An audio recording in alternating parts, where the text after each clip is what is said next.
Ladies and gentlemen, please welcome to the stage UCLA Assistant Dean Emeritus and currently Head of Acquisitions for Random Media, Ken Heller. If we stay together long enough, I could actually say good evening to you. It's such an intimate crowd. Normally when I'm asked to do a presentation, I find myself often being the one item that keeps people from getting someplace else. So there's an incredible responsibility that comes along with being here, and I hope that the panel will give you enough reason, and I know they will, to sit through it, to listen, to ask some significant questions. I'm genuinely excited to be with this group of people because there's a combination of academic backgrounds, production backgrounds, and to me, what they represent is truly the future of the industry, because they are the ones who are there teaching, formulating policies related to teaching, but most significantly, to promote the idea that worldview is imperative in filmmaking. And in this case, worldview being it's much more global than just domestic or, quote, just making a movie, as though any of us just believe that just means that it's a simple process. So how much more challenging can it be than to work with and engage with people that you're unfamiliar with, to develop relationships over the course of years, to then set the groundwork and for the relationships to be able to work together. Since so many of the themes related to this conference are co-production, it's just that much more important that for future filmmakers, we're engaging them early on in that concept of co-production and working with those that you may not be familiar with, but there's an extraordinary future. And with that, it's kind of nice because you already had a preface since the four presenters were for the presenters of the Film Awards. So if I could invite my colleagues to come out now, and there's 4 of them, so we don't have as much time. Ladies and gentlemen, could you please join me on the dais?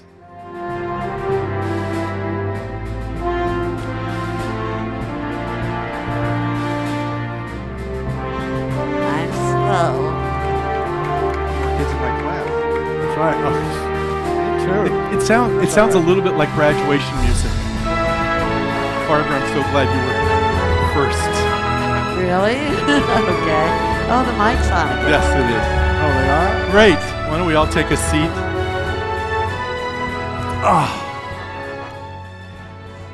One of the advantages of moderating a panel like this, where everyone's been introduced a few moments ago, is to be able to get to the heart of the conversation. Why are we here?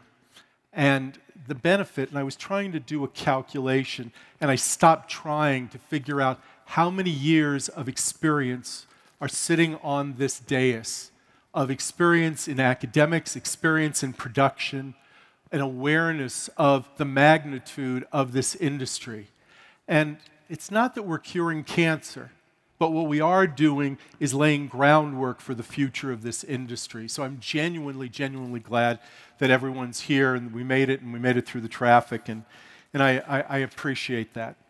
I have a series of questions that I've prepared for the panelists because I think each of them brings a different perspective to it. Some have similar backgrounds. What they all have is a genuine love for this process of the integration of both the industry and the process of how do we educate students to look toward their future in this business. So rather than, and I apologize for not taking the time because if I was to read all of their biographies, we would be here well into the evening hours. So rather than that, I just wanted to get to the core of why we're here. And I'll start with the first question. How do you help US-based students understand the value of a heightened worldview during the early stages of their film and television education? Each of you come at this a little bit differently. Jason. Well, I think all of our campuses today attract a global student body. And it may be even more true with West Coast-based schools just because a little closer to Asia, but no. Not true. Well, because there's 3 that are here on the West Coast. I've just learned It's something. another West Coast bias coming. Can you tell who's from New York? Yeah. Joe, I'm from Brooklyn. Jason, I was born in Brooklyn. Now we can continue. Very So- well. Go So ahead. to answer the question, at least from one point of view, the campuses are so global that the students who are well-traveled cannot resist but collaborate with others who are based all over the world. And so it's a very healthy coming together of students. And, you know, it doesn't, it's the same at all of the campuses. It's a global business, and the students are simply global individuals. Well, just to add to what Jason says, because that's all I can ever do is just add to Jason. I think it isn't the schools at all. It's the students who are aware of the international validity to attending any of the major or not major film schools. And there's a financial reality that no one's going to deny, and that is the global box office. So if you're an artist who works in a collaborative media, and that media happens to be film, television, new media, this is what you're demanding of the school, and the school responds. I believe we evolve because our students evolve and our industry evolves. I don't think it's a new time now. I think it's an extension as we look at the global marketplace. And by the way, I'm glad you didn't add up those years, because you could take those 3 and it would add up to just me. And I'm tired of people pointing out how old I am. I know how old I am. To be honest, I ran out of fingers and toes, and after that point, it was like, why? Yeah, why? I'm going to go to the far end, since we talked about if there actually is a difference in perspective from left coast, right coast. Well, I can just speak for at NYU and at Tisch School of the Arts. We understand that our primary mission is to educate the next generation of artists, and at the core of a film education is helping people learn how to tell stories. We're training people to be storytellers, and that's across the board, whether you're a director, producer, production designer, and editor. And in our programs, and I'm sure in the other programs, they're required to take courses outside of the film program to expand their knowledge and, you know, take biology, archaeology, or whatever, because the fundamental point is you become a better storyteller the more you grow and have life experiences. So going overseas and going abroad, and I'm going to pat NYU on the back a little bit. Yeah. NYU has one of the most elaborate global campus systems around the world, and so part of that storytelling education, we feel, is we encourage our students to go to Paris, to go to Florence, Buenos Aires. Again, I may sound like I'm making a commercial here, but NYU is probably one of the few places that has self-contained 4-year colleges, one in Shanghai, which opened a couple of years ago. We're very excited about that. I think we're the only American university that has a 4-year program. So people apply directly to NYU Shanghai, but people from New York and other sites can go there. And then we also have a 4-year program in Abu Dhabi, which again is a separate unit within the NYU universe, but you get an NYU degree if you go to Abu Dhabi, Shanghai, or, as we say, on the square in New York. Which makes it virtually impossible for you not to have a global view from the standpoint of the institution. Well, no, I mean, the previous president, John Sexton, who I thought was a true visionary, really felt that the future was in building the global university, not only for practical reasons that we're talking about here, but just to bring people together, and to break down the barriers, and for people to go from New York to the Middle East, to Shanghai, and people coming to New York. So just from an overall human growth and building relationships across the board, he felt that we should be in the forefront of global education, and he did a great job on that front. Mr. Pachuca, you're in an envious position insofar as you have so many international students that are part of, then again, it's difficult for you not to have that global perspective. Different take than your no, colleagues? very similar to what's been said, but also we're tiny compared to, we're just a graduate program. So we are a much smaller place. And while we have 40% international students, and that seems very high, when you're only looking at 130 people, 40% of that is small, which some of these other campuses have their entire population from an international country, the size of our entire class. So it's just different scale and scope. At the same time, filmmakers are curious and interested, and they love the world and want to tell stories. So they embrace working with each other. Well, the size of your entire class is not terribly larger than one of the floors in one of our residence halls at UCLA, so it does give you some perspective. What are the greatest challenges that you've experienced in trying to promote international partnerships, either from your partner institutions, from your own institutions, from uptake on the parts of the students? But what are the challenges for institutions that perhaps have not drunk the Kool-Aid yet to see that that really is the direction we're moving? I think you sort of have to divide the problem or the question into a couple sub-areas. There are, for UCLA with 10 campuses and a very, we have 100,000 people on our campus every day, and that's not counting the hospitals. It's enormous. I think, and for me as a lawyer, the word partnership isn't what we're looking for in a legal sense. We're looking for what teaches our students and broadens their outlook. So you have first the students themselves from around the world who want to come to UCLA.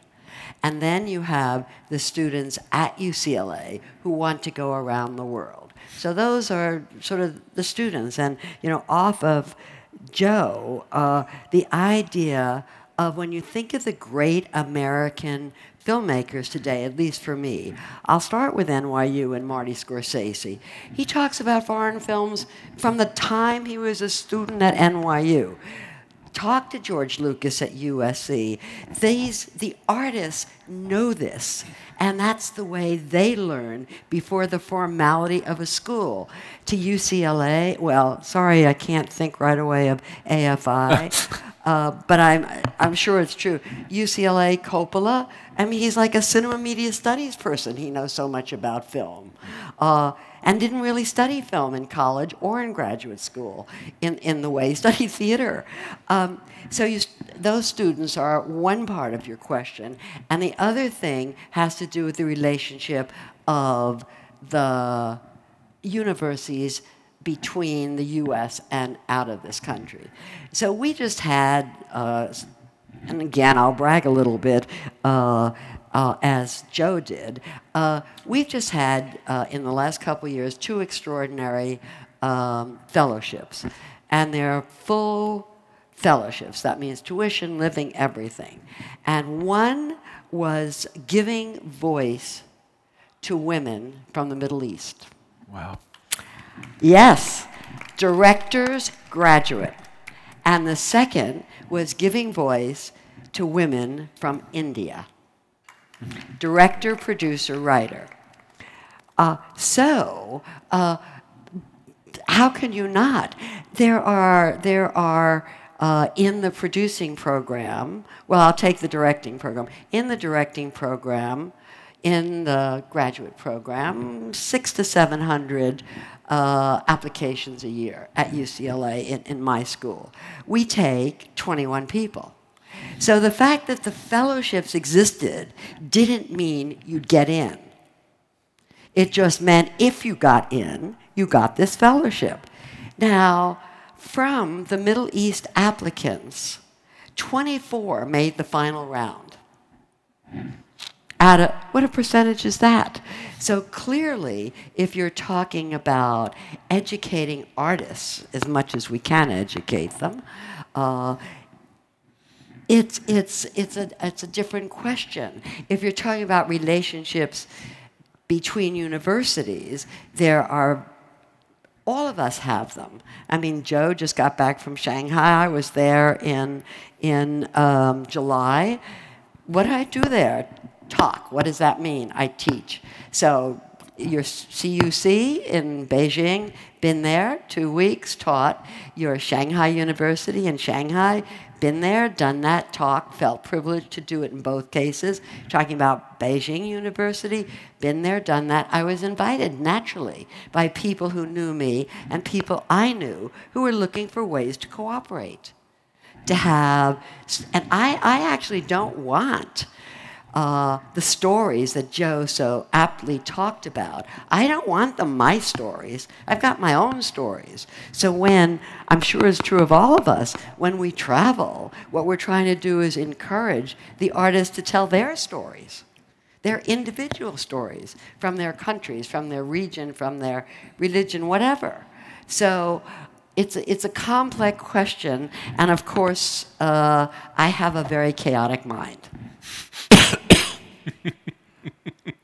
So if I can just add to what Barbara has said, there are two additional layers. One is, just to augment what you've said, it does come from the students. We all have students who decide on their own to make a movie that happens to be set outside of North America. And so it's an extra challenge. I can think of one student who was an essay with me who went off to India to do a drama about abuse of children.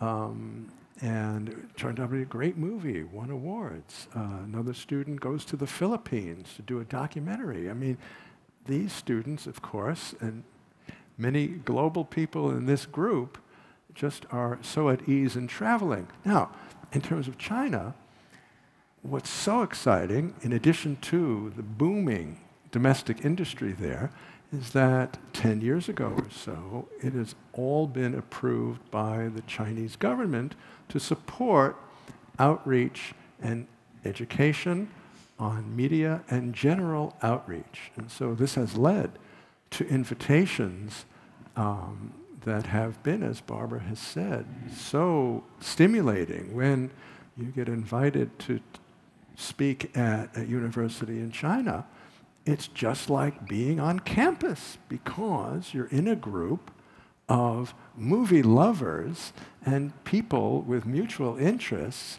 and there are no barriers at all. We all speak the same language, the language of cinema. Thank you. That's a great point.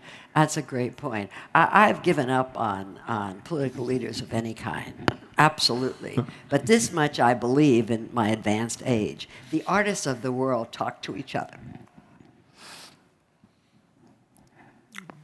At AFI, challenges of partnering internationally?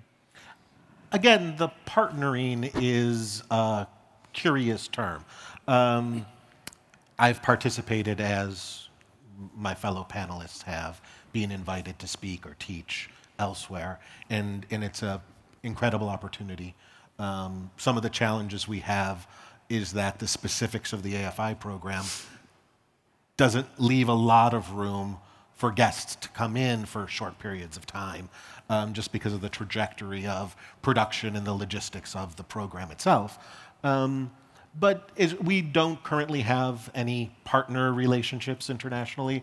Certainly there are schools all around the world that we consider our brother and sister institutions because we teach the same things. Some of our students came from there. Some of our faculty went there or came back from there.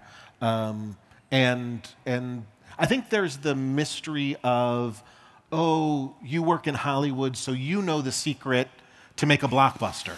Yes. And that has nothing to do with what we do.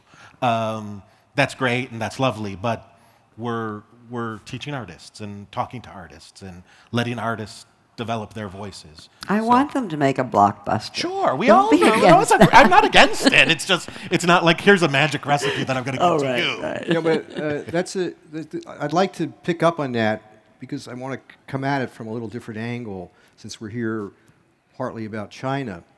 In my travels and discussions and research and meeting with people in China, from a purely business standpoint, China wants to become a world entertainment power, okay? Now, the tricky part here, tying into what we're saying, is how do you maintain your distinct original artistic voice, but at the same time tell stories that can play outside of China and travel? Now, again, without sounding like an American first person, the United States is the primary creator of films that play and content that plays all over the world.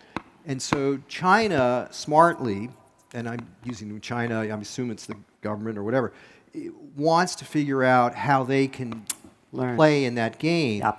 And that's where story comes important because they understand, or at least the people I've met there, that there is a need to understand how to classically tell stories. Now, when I say that, I'm trying to be careful to say, and I'm not trying to suggest that everybody has to dilute their talent or their creativity, but there is something about the way we create entertainment here that travels. Not always, but more so than anybody else. And that's what China's going to have to figure out. And they've got a ways to go in that. And I think that's what when I go over there, the most important issue that comes up is screenwriting. Yes. Screenwriting. And I think that's where we can be helpful to them.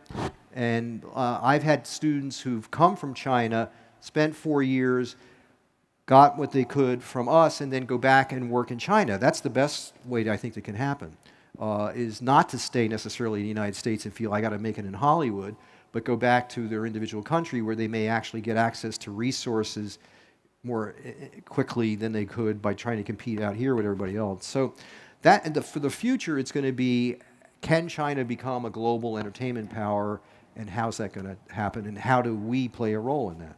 Yeah, Maybe we shouldn't.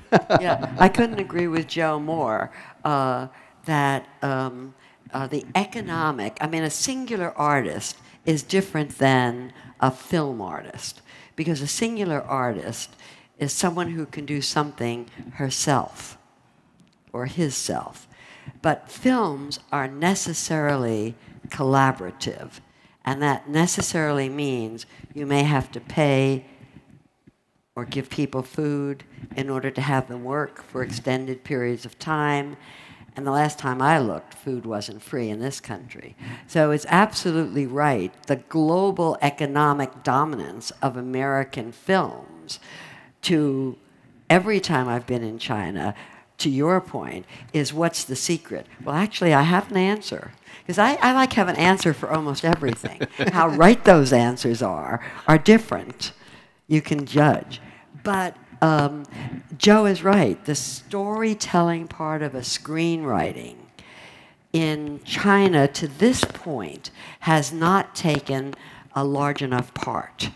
And interesting enough, and this is my secret, the editing of films from around the world. I mean, I think two of us sit on the Foreign Language Committee at the Academy, Joe and I. Those films are long. And you know what? I don't care what country you're from. If you're under, like, 40, you're very busy and you're impatient. So everything has to do with how much time.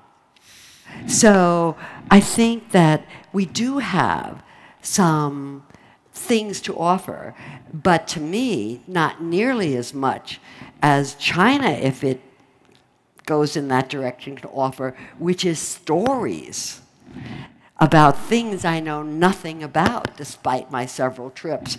It's this much when it needs to be, well, bigger than this auditorium. Story seems to be thematic here. I'm interested to get a sense from all of you. since you're all, one of the hats, of the many hats you all wear, is as an educator. How do you teach story internationally? How do you bring someone from another culture, not that they don't have their own stories, but how do you teach how to share that story?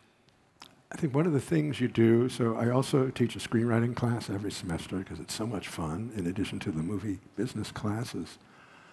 And I was invited to the Tao Center in Shanghai, where I'm a Master of Entertainment Studies, to create a short class on development of screenplay and marketing as the two pillars that they at the Tao Center felt needed more focus.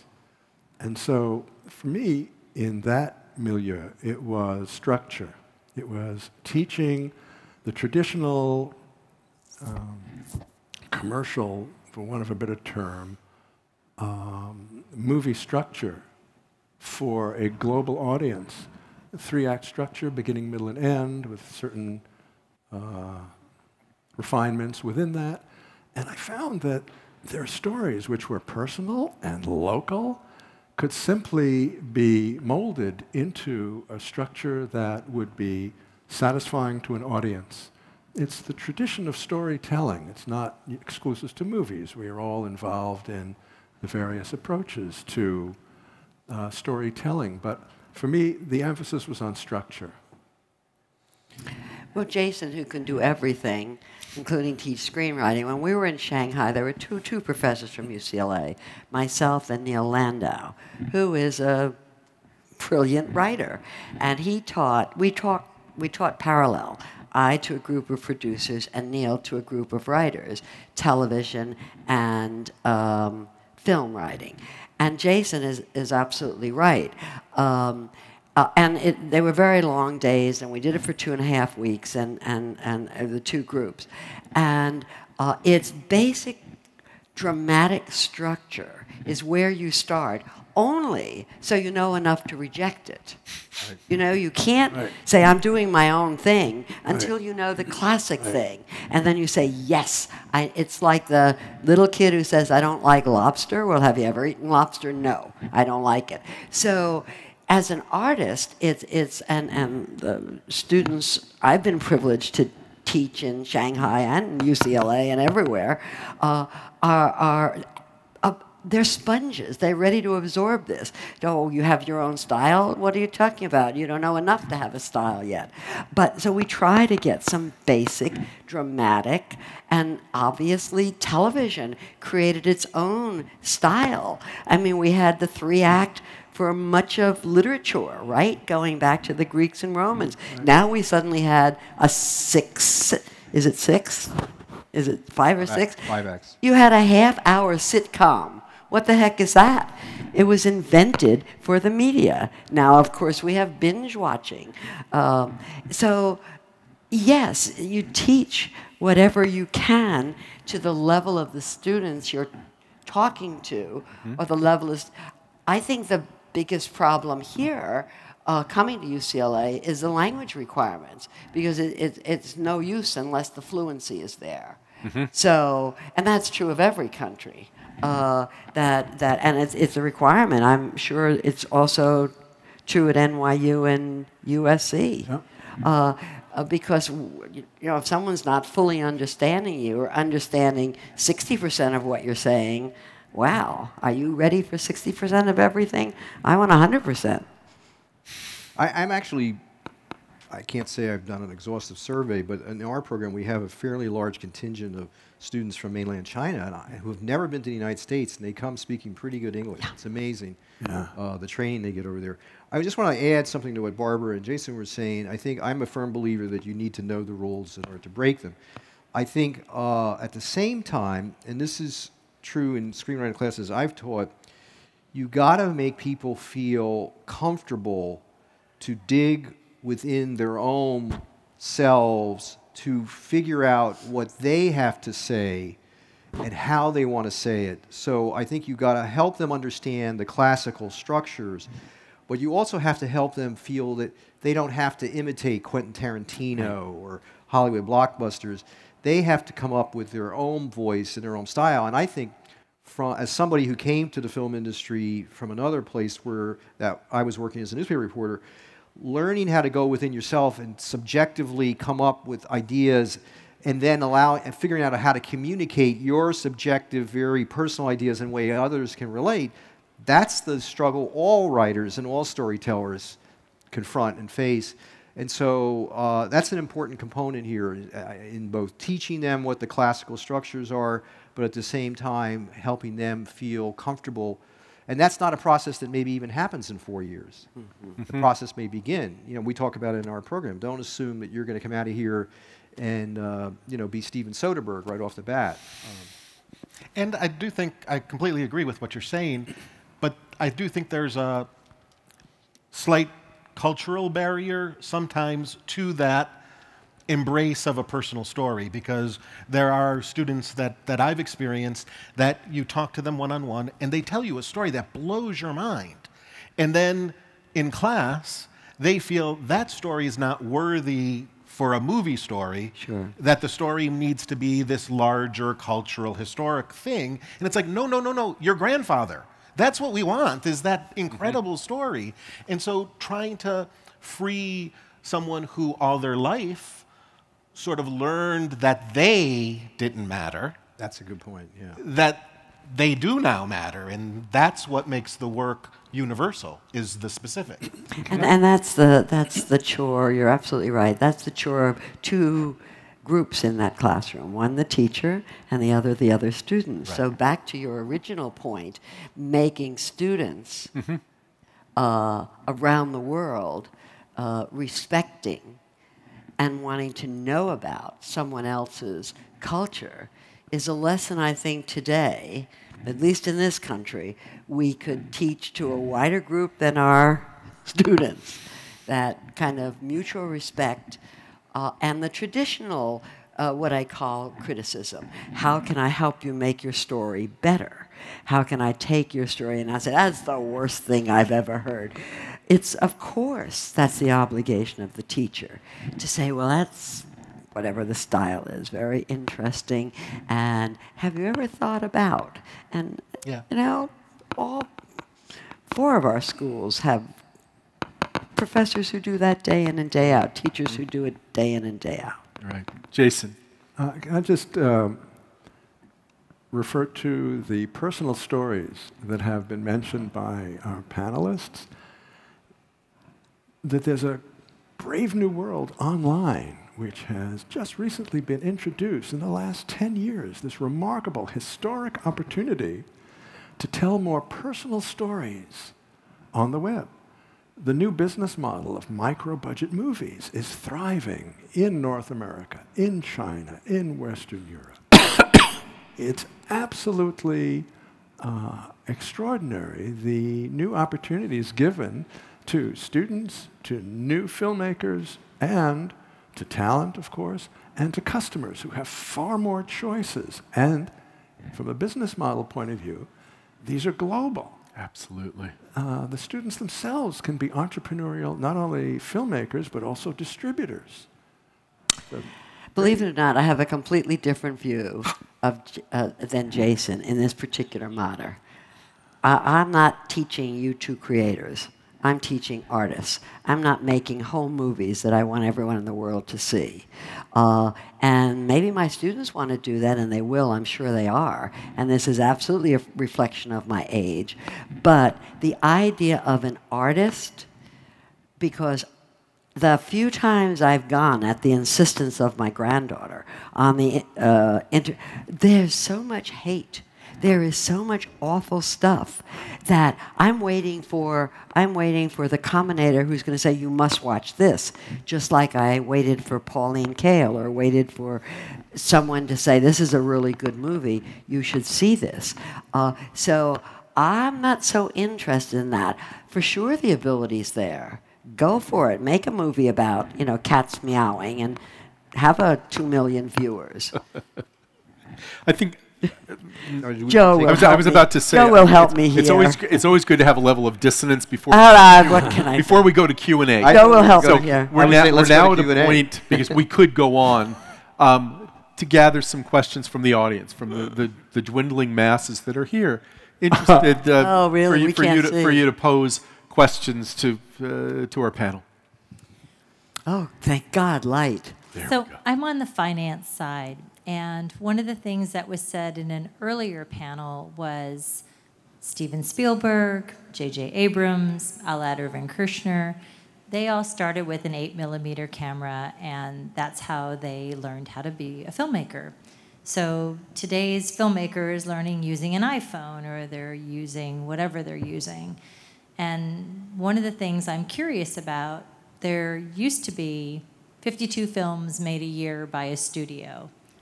Wouldn't that same model work today with these younger students being able to actually make more material, be on a back lot, and be able to partner with a Universal or Warner Brothers? I mean, has anybody in any of the universities thought about it's that? It's well, we have, I'm sure everyone does, so many relationships with the studios who give us money and give our students money and get a first right to look. But you can't, you're from finance. The idea of what we can now produce is one thing.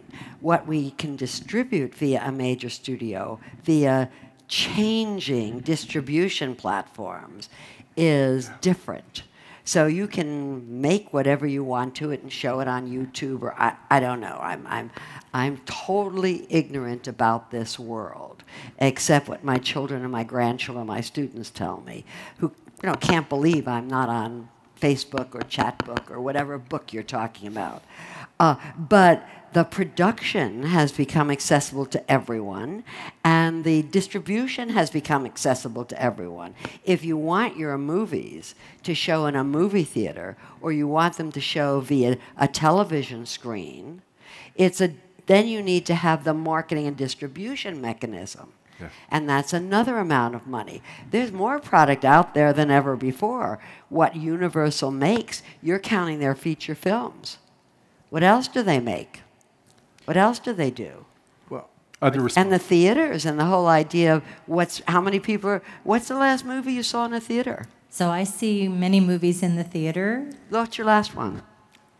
Well, did you see Dunkirk in 70mm? That's what the artist wanted. I didn't. No. So but I did see Love versus Me, which is up for a number of awards, and I watched 25 documentaries for the IDA. So I do watch a lot of films. But let me clarify the question.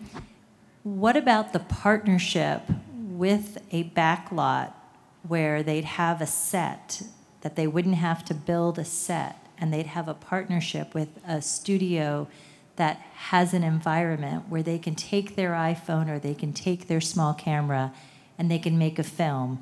That's more along the lines of what I'm talking about. Well, we have 5 sound stages, I'm sure NYU and USC, and you can do that, and we do it all the time. But what's the point? You make the product, and is it for your family? They're called home movies to me. No, I want the world to see my movies, or I want the U.S. to see my movie. I want everyone who subscribes to Netflix to see my movie. I think your question is 2 separate parts. Mm-hmm. If you're talking about opportunities for studios to allow students to get some training on lots and so forth, we have a relationship with a studio in New York called Kaufman Astoria Studios, mm-hmm. where they donate space for us to shoot. But you have to understand that Kaufman Astoria, which is not in the league of Warner Brothers, these are places making money, so their primary goal is to rent these stages out to productions. So in the case of Kaufman Astoria, we have to squeeze in on the few windows that they have to let us work there, because they're not going to kick Warner Brothers out making a big movie for us. But I want to come back to your original question. Your question, you have to understand that the studio movie-making system, and this is going to sound like a negative about international, changed drastically over the last 10 or 15 years when studios realized that the international marketplace was a huge revenue source for movies they were making. So once that started happening, that had an impact on the decisions about what kind of movies are going to get made. So the studios, and by that I mean the big ones, Columbia and so forth, they're now in primarily the blockbuster business where they're willing to spend $150, $200 million on a film because their goal is to reap millions or billions from worldwide distribution, theatrical revenue, and then all the other downstream revenues. So that has changed the nature of what kinds of movies and stories get made with the studio's emphasis on hitting that international marketplace. Now, not to further complicate this, what's starting to happen now with places like Netflix, Netflix was originally a domestic distribution system. They're now in over 100 countries around the world, so that need to feed the international audiences is going to start influencing the kinds of movies Netflix makes. So that's the space where the independent film world, what Barbara and I were in, grew up in the 90s and the 2000s. But that's a whole other story about the rise and fall of that. Yes, well, just to, because Joe and I were very involved in the beginning, two organizations, Film Independent first and then Sundance. But I actually think what we did was create a market, to your point, for independent films. Because they're always, I mean, what was Charlie Chaplin? He wrote, produced, starred, and directed. He did everything. So it isn't like we didn't have visionary artists in film always, but that has a series of limitations. Yeah. There's a budget limitation, there's an expectation limitation, particularly in ancillary rights. There's a difficulty with theatrical distribution. So, like all of us, hopefully, we evolved and the industry evolved. We call them the disruptors, and good for them, Netflix and people like that who are saying, your system's dead, move over, Barbara, you're too old. We're not doing things that way anymore. But look at the programming. Look at the films that are being offered now on paid television or whatever the heck they're called, subscription television. I was going to say, I'm in the independent film business. We only acquire independent films. So what we found is, and our focus is almost exclusively digital distribution.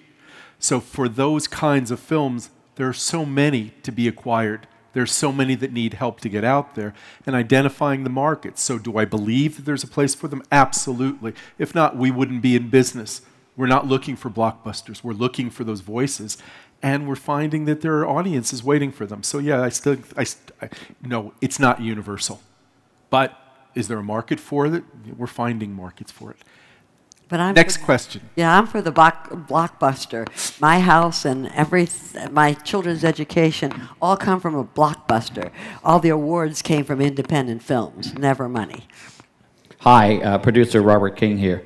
I want to commend, first of all, the venue. This voice that you're sharing on your panel is truly global. It's not just about China, but it happens to be we're honoring Bianca Chen, so I want to weigh in on that.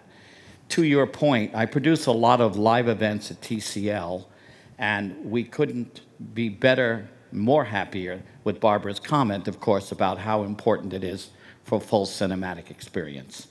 I think the storytellers are looking at story living, which is an amazing new way of platform development, but to Barbara's credit and to all of you for being on the panel, and we look forward to seeing AFI, because again, what happens in the theater is really a social experience. Thank you. Are you from NATO, did you say? You're from TCL. You've done events at TCL. Okay. Thank you. One last question, and it looks like the last question is coming right here. You've won. So I'm in publicity and my husband's in below the line production. And one of the stories that we tend to keep sharing over and over again is how difficult it is to find talent that's willing to come up at the bottom and work their way up.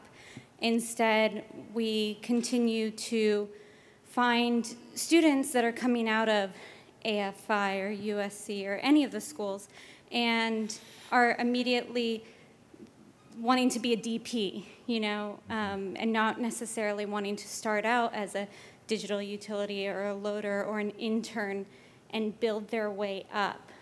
What can we be doing both from the education side and the future employer side to try to reinstill that work ethic of you're not just going to graduate and jump right in to become the next J.J. Abrams. Like, there is a process. Like, how can we all help kids understand? You know, it's funny you're talking about J.J. He happens to be my older son's best friend since junior high school. But I didn't realize he was that old, but I guess now it's okay, we can reference him. Well, I don't know. For me, the hardest are all the success stories, and that's what we live on. This is Hollywood, and you know, this person did this short in film school, and somebody looked at it, and they hired them, and look at what the picture did. JJ's been working since he was 10. 11, maybe that's when I first met him, but okay, for writing, directing, using a Super 8. I mean, in my garage with a smoke machine, you know, it's so I don't know what to say about that. I don't think it's true of my students. I hope not. You know, the writers have a sample. And usually it's not their script that's picked up. It's like, well, a writing assignment if they're really lucky. The producers can work on anything in the film industry. Agencies, you know, my students are like 87% employment in 3 months because they'll do anything in the industry because they know it's a path. The directors are really hard because, you know, we have this reputation as a kind of auteur school for directors. The animators go to work immediately.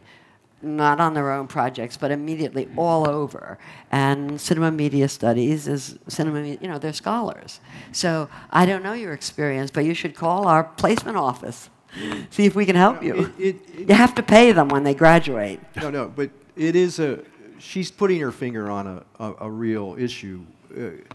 In our program, which is 1,250 students, which was founded many years ago in a much smaller program, which was auteur-based. But with 1,250 students, you have to be real. Most of them are not going to become Alexander Payne from UCLA or David Lynch from AFI. So it's a process of helping them real. And then at the same time, they're spending $300,000 on a 4-year education. So it's not easy to convince them and their families. And the hardest time this question comes up is in recruitment meetings when they say, well, what can Johnny or Mary expect to get when they graduate? And you know, if you're in the Stern Business School, you're going to go work on Wall Street and make 6 figures. The film business, as you're pointing out, is very much still, and I like the fact it's an apprenticeship system. So kind of what happens is those who hear what you're saying and what we're saying figure it out and go to work and start as an assistant or whatever, eventually economic realities set in. And if you think the only thing I'm going to do is be a director and that's it, or I want to be an executive, and eventually, unless you're independently wealthy, which most people are not, you got to figure out how you're going to make an income. Right. There's no foolproof strategy of how to get from point A to up here.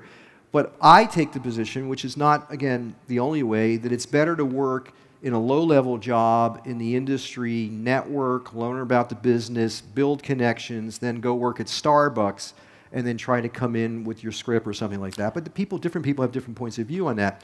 But ultimately, we are an apprentice-based industry, and if you want to get into the industry, you're going to have to not go, you can't go out and expect to be David Lynch right off the bat. And with that unless you're David Lynch. And with that bright outlook, we've been asked to wrap it up. Oh. Thank you for being with us. Thoroughly appreciated your being here on Friday afternoon. Thank you. And thank you, panelists. Okay.